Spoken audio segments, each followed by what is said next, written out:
Magandang araw mga bata! Ako, si Gina Crisel M. Molihon, ang inyong guro sa araw na ito. Handa na ba ang lahat na matuto? Tara, samahan niyo ako. Pang-pitong aralin. Ang letrang I. Ito ang malaking letrang I. Ito naman ang maliit na letrang I. Ang letrang I ay may tunog na E. E. E. Mga bata, ngumiti kayo para makuha ninyo ang tamang tunog ng letrang I. Isa pa. E. E. E. Napakahusay! Very good! Ngayon naman, pag-aaralan natin ang mga bagay na may tunog na E. Handa na ba kayo mga bata? Sundan niyo ako. Elepante.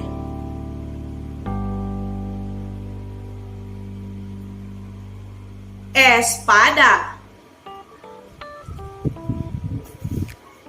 Eroplano. Elesi.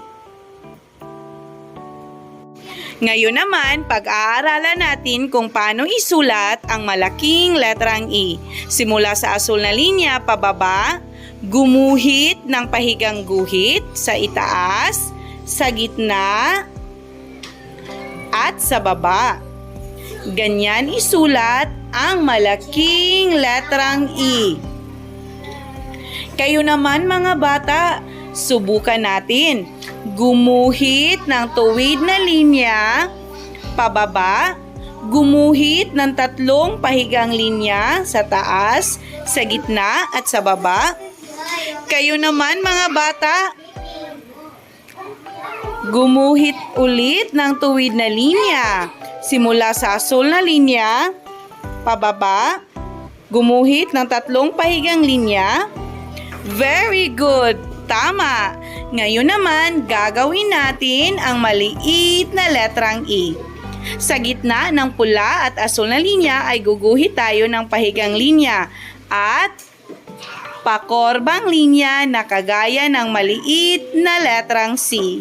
Napakahusay! Very good! Ulitin natin, gumuhit ng pahigang linya at pakorbang linya na kagaya ng maliit na letrang C. Isa pa mga bata, gumuhit ng pahigang linya sa gitna ng pula at asul na linya at pakorbang linya. Very good! Mama! Mama! May mais sa mesa.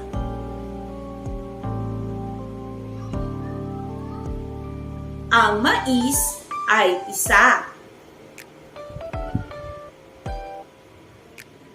May mais si Emmy sa mesa.